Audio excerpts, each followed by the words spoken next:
Today we're going to talk about new case, which is accusative case. We will look at the personal pronouns in this case, personal pronouns in accusative case. We'll continue talking about our verbs говорить и слышать. We look at the conjugation used with the second person ты, вы, and with plurals мы and они. And we will add more verbs. So we'll take a verb учить, which is either to teach when you address it to somebody or to study when you address it to yourself. And in this example, we will look at the reflexive verbs in Russian language. So we'll take the verb учить and add the suffix ся, and we'll look at what happens in this case. Учиться is a reflexive verb in Russian. We'll talk about the pattern. He says that, she says that, он говорит что, blah, blah, blah. Она говорит что, blah, blah, blah. So we'll try to remember those simple patterns, which will help you in your basic language. And lastly, we will talk about our personal pronouns in accusative case versus possessive pronouns. So we'll take example ее, feminine pronoun in accusative case, which can be also possessive, and его. Same thing, ее собака, его кошка. They can mean possessiveness if they go before noun, or they can also be personal pronouns in accusative case when they are the object of an action. So we'll discuss all of this, okay? And we will start this lesson with the declension of our personal pronouns and explanation of accusative case. Accusative case in Russian is винительный падеж. Винить in Russian is to accuse or to blame. And the questions that we ask in this case are the same as the question that we ask after the word blame. Blame who or blame whom or blame what. In Russian we say кого and что. Винить кого we use when we address to animate object, and винить что we use when we address to inanimate object. So accusative case is used in the place of a direct object. Например, for example, I don't hear you. The action is directed to you. Я не слышу тебя. So тебя in this case is ты, you, in accusative case. Let's look at this table. We have singular and plural pronouns, nominative case and accusative case. So first person singular, which is я, in accusative case will be меня. Plural мы, which is we, in accusative case will be нас. Second person ты, you, in accusative case is going to be тебя, and вы, which is plural or polite you, in accusative case is going to be вас. And the third person, она, she, is going to be ее. Он and оно, he and it, is going to be его. Note that I'm not saying его, I'm saying его. That's how we pronounce it in Russian. And plural they, which is они, in accusative case is going to be их. So what we're going to do next is we're going to combine our personal pronouns in accusative case with the verbs. So we have verbs слышать и говорить, verbs of the second conjugation. And let's repeat the conjugation again. So the main difference between second conjugation and first conjugation is that in the second conjugation, the verbs end on it with some exceptions. So for example, говорить and слышать is an exception, and it belongs to the second conjugation. Everything else, all other endings, will belong to the first conjugation. And then as we conjugate the verbs according to person, the main difference will be actually on the third person plural. When we say они, with the verbs of the second conjugation, the endings are going to be at, ят. Они говорят. Они слышат. And when we conjugate the verbs of the first conjugation, например, знать, the ending in the third person plural will be ut or ют. For example, они знают. And also the difference with the verbs of the second conjugation is that throughout the conjugation we will have more e. Ты говоришь, вы говорите, он говорит, она говорит, мы говорим. And with the first person it will be е. Ты знаешь, вы знаете, он, она знает, мы знаем. And the first person is actually the same. It's either у or you for both. Я говорю и я знаю, и я слышу. So now let's combine our verb слышать, to hear, and the personal pronouns in accusative case. Мы слышим вас. We hear you. Вы слышите нас. You hear us. Ты слышишь меня. You hear me. Я слышу тебя. I hear you. Они слышат их. They hear them. Она слышит его. She hears him. Он слышит ее. He hears her. And now we are moving to the sentence patterns. We are actually able not only to combine words, but also simple sentences with the conjunction что, similar to English that. Let's look at some examples. Он говорит, что живет в Китае. He says that he lives in China. The subject is not repeated in the second clause. Она говорит, что Иван ее друг. She says that Ivan is her friend. Они говорят, что они муж и жена. They say that they're husband and a wife. Они говорят, что знают все о Японии. They say that they know everything about Japan. The subject is not repeated in the second clause. Мы говорим, что слышим вас. We say that we hear you. The subject is not repeated in the second clause. Вы говорите, что знаете, где мы живем. You say that you know where we live. The subject is not repeated in the second clause. Он говорит, что слышит меня. He says that he hears or can hear me. The subject again is not repeated in the second clause. We looked at the personal pronouns in accusative case. Some of these pronouns can also be possessive pronouns. Let's look at the examples with ее and его. They can be the pronouns in accusative case when they take a form of direct object. For example, я вижу ее and я слышу его. So in this case, these are personal pronouns in accusative case. Personal pronouns she and he. And then let's look at the examples. Это ее собака. И это его кошка. This is her dog and this is his cat. In this example, the pronouns его and ее are pronouns of possession. So possessive pronouns are pronouns that also take different form.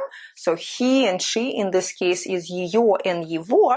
But after them follows a noun, and this noun now has this possessive relationship with the pronoun.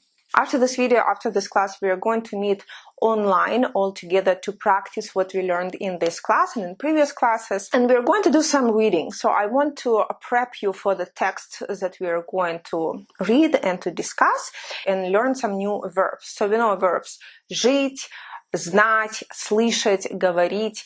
We are going to learn a verb работать, to work, and собирать, to pick or to collect. Let's look at the conjugation of these two new verbs. And работать, to work, and this is the verb of a first conjugation ending on ать. Он работает, она работает, оно работает, и я работаю. And then in the second person it will be ты работаешь, вы работаете. In the first plural мы работаем, and in the third plural они работают. And we're looking at the verb собирать, to collect. This is also a verb of the first conjugation. Он собирает, она собирает, оно собирает, я собираю. ты собираешь, мы собираем, вы собираете, и они собирают.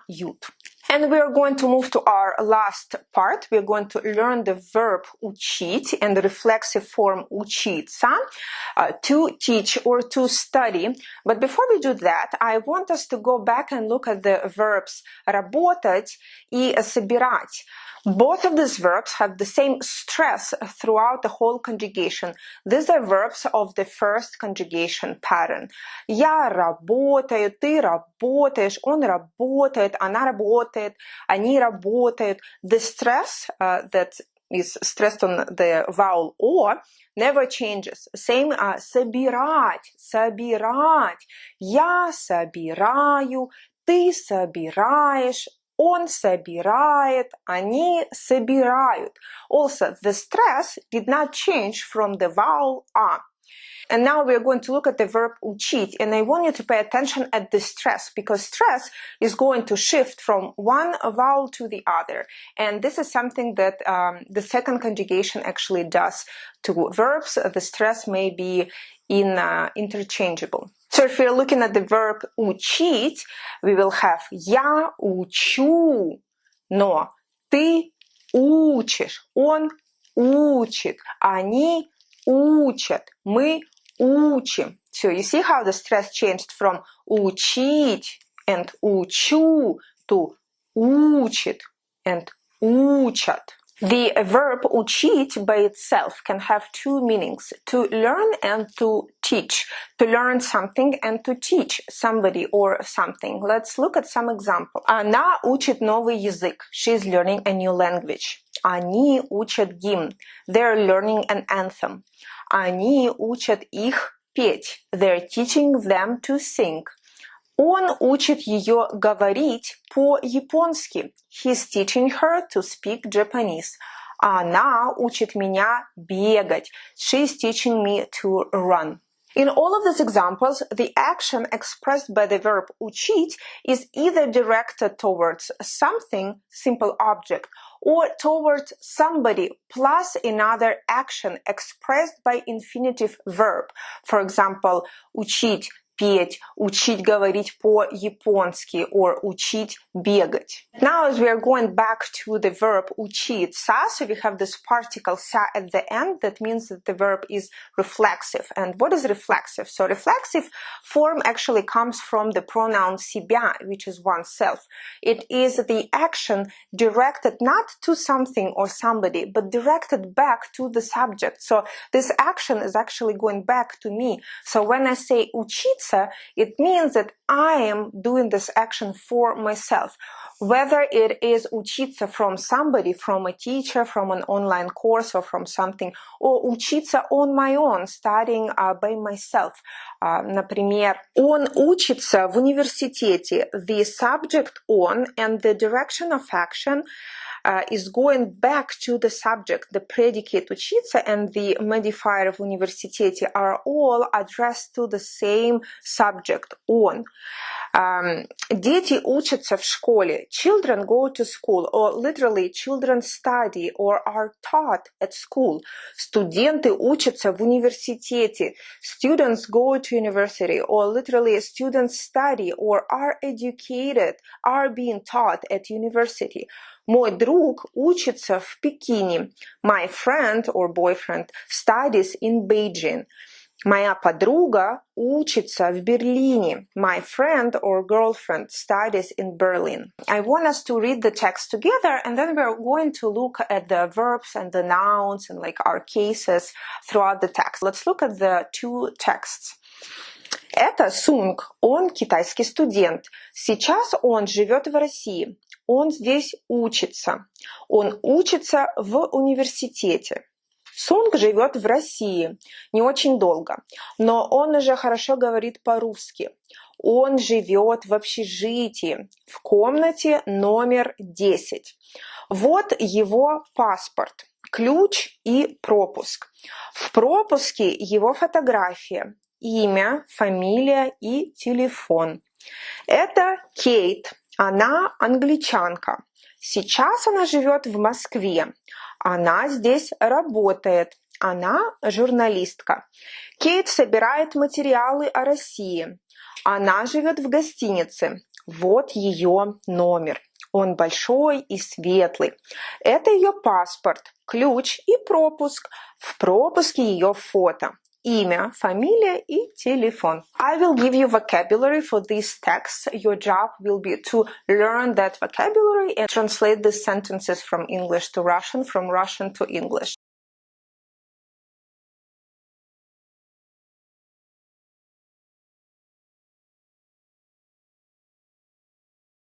Now let's look at the forms of the nouns and the cases used in this text. We have в России and о России, в университете, в общежитии, в комнате, в пропуске, в Москве, в гостинице, в школе, в Берлине, в Пекине. I hope that you understand by now that this is our prepositional case, and the first thing that we're going to do, we need to separate our gender. So we are going to put words of the masculine gender, words of the feminine gender, and neuter gender. I hope you remember how we determine the gender of a noun. So if it is consonant, it is masculine. If it is a vowel, I, ya, or a, it is feminine. And if it's o or ye, it is neuter gender. And now we have masculine nouns, мужской род, университет, пропуск, Берлин, Пекин. We have feminine nouns, женский род, Россия, комната, Москва, гостиница, школа. It's either I or a, like I said, and neuter nouns, общежитие, общежитие. And again, remember that the prepositional case answers questions где, where, or where at, where in. In Russian we say в чем, or where about. In Russian we say о чем.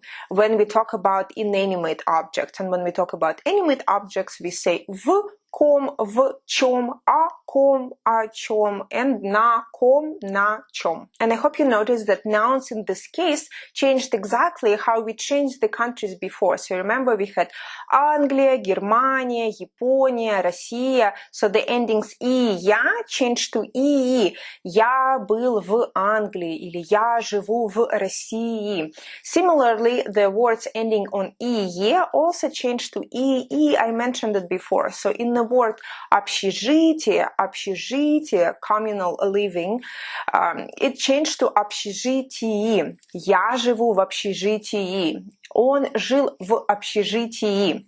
And same like the countries Америка, Польша, Литва, the words, the nouns ending on R also changed to ye, and countries that were ending on a consonant, Китай, Uzbekistan, Thailand, also changed to ye, just like in our examples. Комната, Москва, гостиница, школа changed to в комнате, в Москве, в школе, в гостинице. Университет, пропуск, Берлин, Пекин changed the same way. В университете, в пропуске, в Берлине, в Пекине.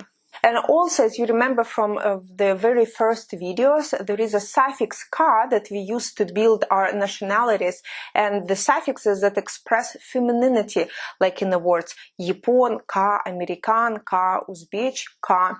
The word journalist, ka, is built the same way, in the same manner. So the profession journalist is journalist, but to make it feminine, we say journalistka. And we have quite a few words that we use in the same manner and build it with the suffixes ka and other suffixes. There is ca, there is sha, but also I just want to let you know that it implies not only to countries, like we discussed in the very beginning, but also to all of the nouns in Russian language. Look at these examples. Мой друг – журналист. My friend is a journalist. Моя подруга – журналистка. My friend is a journalist. My girlfriend is a journalist. It's feminine. Мой друг – студент. My friend is a student. It's masculine. Моя подруга – студентка. My friend is a student. Or also my girlfriend. This is feminine. So you can actually say student and journalist for both, for male and for female. Like учитель, you can say for both, for male and for female. But if you say exactly with the suffix учительница, and журналистка, студентка, this will definitely mean that you're talking about a female person, maybe a girlfriend or female friend. This is it, guys, and the next video is going to be our last video.